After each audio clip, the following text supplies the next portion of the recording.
आप सभी का स्वागत है हमारे इस YouTube चैनल में। आज की इस वीडियो में हम क्लास 10th का साइंस विषय का चैप्टर नंबर 12 ठीक है, जिसका नाम है विद्युत।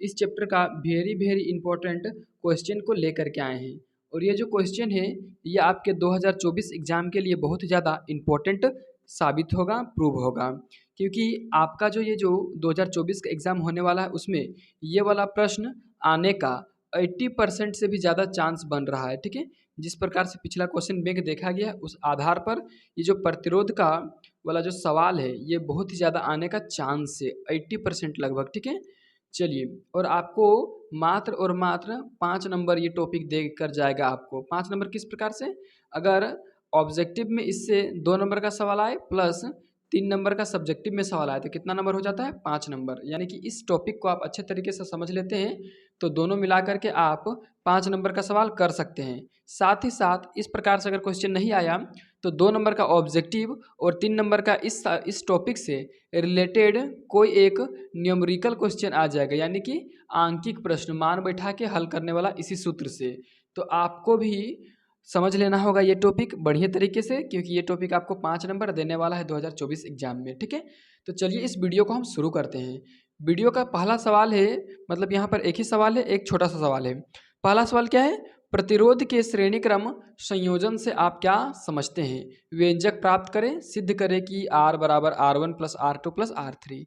देखिए ये टॉपिक बहुत ही ज़्यादा कॉम्प्लिकेटेड है, बहुत ही ज़्यादा इंपॉर्टेंट है और डिमांडिंग टॉपिक भी है, क्योंकि यह टॉपिक बार बार पूछा जाता है या तो फिर इस टॉपिक से बार बार क्वेश्चन रिपीट होता है।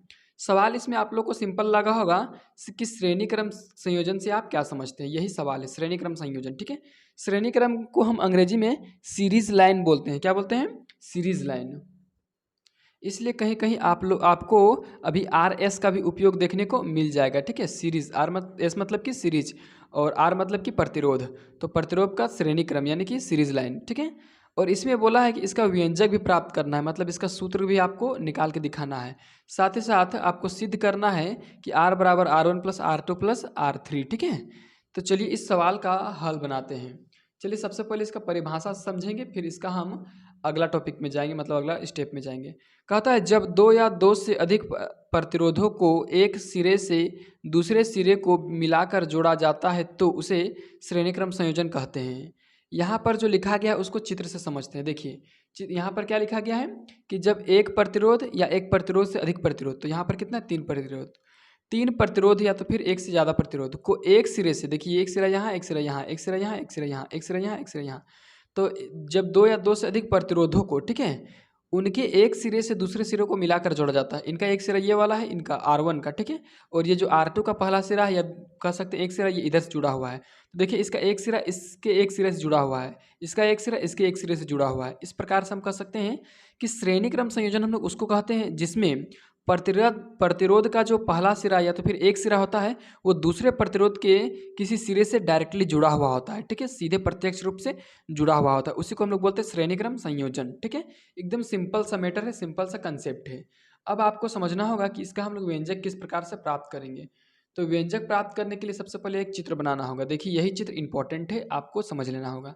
देखिए इसमें ये बैटरी है। देखिए बैटरी किसको बोलते हैं, जब सेल सेल मिल जाता है उसको बैटरी बोलते हैं। यहाँ पर दो सेल है, ये एक सेल है, ये और ये मिला के एक सेल, ठीक है, और ये ए और ये मिला के एक सेल, तो यहाँ पर दो सेल है, इधर ये है प्लस चार्ज, इधर ये है माइनस चार्ज। परिपथ में हमेशा सेल जो प्लस चार्ज है उधर से प्रवाहित धारा होता है, सो माइनस चार्ज की तरफ आता है। ये मेरा एमीटर है जो विद्युत धारा को मापेगा इस परिपथ का, और ये मेरा कुंजी मतलब कि स्विच है, जो यहाँ पर अगर बिंदु दिया है तो बंद स्विच है, मतलब कि बंद परिपथ है, स्विच चालू है। ठीक है, चलिए अब यहाँ पर लिखते हैं, माना कि R1 R2 R3 का क्रमशः श्रेणी क्रम संयोजन में किसी परिपथ में जोड़ा गया। देखिए हम मान लिए हैं कि R1 को और R2 को और R3 तीनों प्रतिरोधों को किसी परिपथ में श्रेणी क्रम में जोड़ दिया गया है, जिनके सिरों के बीच का विभवांतर क्रमशः V1 V2 और V3 होकर धारा I प्रवाहित होती है। देखिए जिनका जो विभवांतर है आपको याद रखना है कि श्रेणी क्रम में हर प्रतिरोध का विभवांतर अलग अलग रहेगा। इसका विभवांतर है V1, इसका विभवांतर V2 और इसका विभवांतर है V3, क्योंकि यहाँ पर और यहाँ पर दोनों सिराओं पर जब आप वोल्टमीटर लगा के मापेंगे तो अलग आपको विभवांतर मिलेगा, यहाँ पर भी आपको अलग विभवांतर मिलेगा और यहाँ पर भी आपको अलग विभवांतर मिलेगा। ठीक है, तो कहने का मतलब जब R1 है तो V1 होगा, R2 है तो V2 होगा, R3 है तो V3 भी होगा। ठीक है, चलिए इस प्रकार से। और जब इतना ज़्यादा हो जाता है, इतना काम हो जाता है और धारा I, धारा मतलब I प्रवाहित होने लगता है। ठीक है, तो चलिए अब हम यहाँ पर सिद्ध करने के लिए सबसे पहले लिखेंगे परिपथ का कुल विभवांतर। क्या लिखेंगे? परिपथ का कुल विभवांतर। ये जो परिपथ आपको दिख रहा है फोटो में, पिक्चर में, उसका कुल विभवांतर कितना है? तो वो कुल विभवांतर V है। ठीक है, और V कुल मिलाकर V है, और V किसके बराबर है? तो V1 plus V2 plus V3 के हमेशा बराबर होगा। ठीक है, क्योंकि V1 V2 V3 तीनों जोड़ के जितना विभवांतर आएगा उतना कुल विभवांतर होगा। तो परिपथ का कुल विभवांतर कितना है? V1 बराबर V बराबर V1 plus V2 plus V3। अब हम सिद्ध करने के लिए ओम का नियम चलेंगे, ओम के नियम से। ठीक है, ओम के नियम से। ओम का नियम क्या बोलता है आपको पता होना चाहिए। ओम का नियम बोलता है V बराबर I इंटू आर। ठीक है, चलिए आपको दिखाई देगा अभी यहाँ V बराबर I इंटू आर, ये चीज़ बोलता है ओम का नियम। ठीक है, तो देखिए जब यहाँ पर V है तो यहाँ पर I है और यहाँ R है। जब यही V1 हो जाएगा V1, तब ये I तो I रहेगा लेकिन R क्या हो जाएगा? R1। ठीक है, देखिए यहाँ पर आप पिक्चर में देख सकते हैं कि जब यहाँ पर ये वाला V1 है तब यहाँ पर प्रतिरोध R1 है। ठीक है, और ये जब V2 है तो R2 है, और V3 है तो R3 है। उसी का कंसेप्ट बनाकर यहाँ पर आपको समझना है कि V1 जब होगा तो ये R1 होगा, इसको मान लेंगे हम लोग समीकरण पहला। और जब V2 होगा तो यहाँ पर I तो वही रहेगा लेकिन R2 हो जाएगा, इसको मान लेंगे समीकरण दूसरा। और जब V3 होगा तब ये I तो वही रहेगा लेकिन R3 हो जाएगा, इसको मान लेंगे समीकरण तीसरा। इस प्रकार से यहाँ पर आपको 3 समीकरण मिल गया। अब लिखेंगे समीकरण पहला, दूसरा और तीसरा को जोड़ने पर। ये देखिए समीकरण पहला, दूसरा और किनको? और तीसरा को, और तीसरा। ठीक है, तीसरा को जोड़ने पर, को जोड़ने पर तीनों को हम क्या कर रहे हैं? जोड़ रहे हैं। तो जब हम लोग सूत्र को यानी कि समीकरण को जोड़ेंगे तो दाहिना वाला दाहिना के साइड, बाया वाला बाया के साइड। ठीक है, तो चलिए यहाँ पर आपको सबसे पहले हम जोड़ के दिखाते हैं किस प्रकार से इसको हम जोड़ रहे हैं। देखिए यहाँ पर V है और यहाँ पर मतलब कि सॉरी V1 है। ठीक है, तो V1 है तो V1 होगा, और V1 जब रहता है तो ये उसके बाद क्या है? V2, तो V2 लिखेंगे। और जब V2 के बाद क्या है? V3, तो V3 लिखेंगे।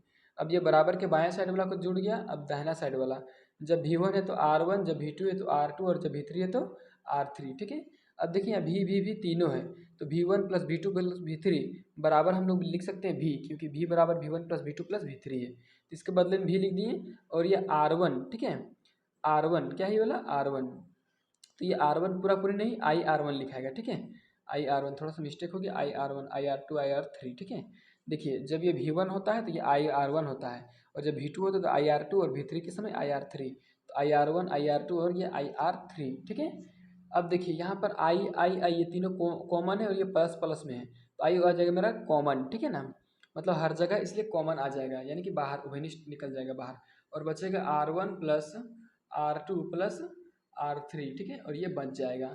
अब देखिए ये V है और ये V, और ये बराबर का चिन्ह हम यहाँ पर दे देते हैं।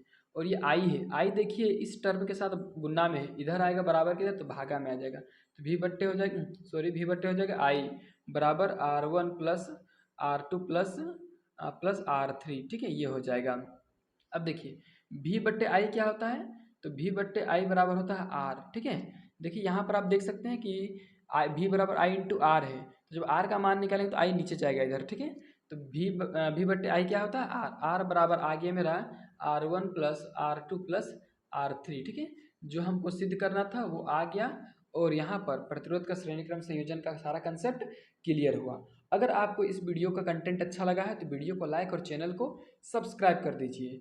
इस वीडियो के बाद हम लगातार क्लास 10th के लिए इंपॉर्टेंट वीडियो लेकर के आते रहे हैं। ठीक है, और आते भी रहेंगे। तो वीडियो को चलिए फट से लाइक कीजिए और चैनल को सब्सक्राइब करके जल्दी से रखिए।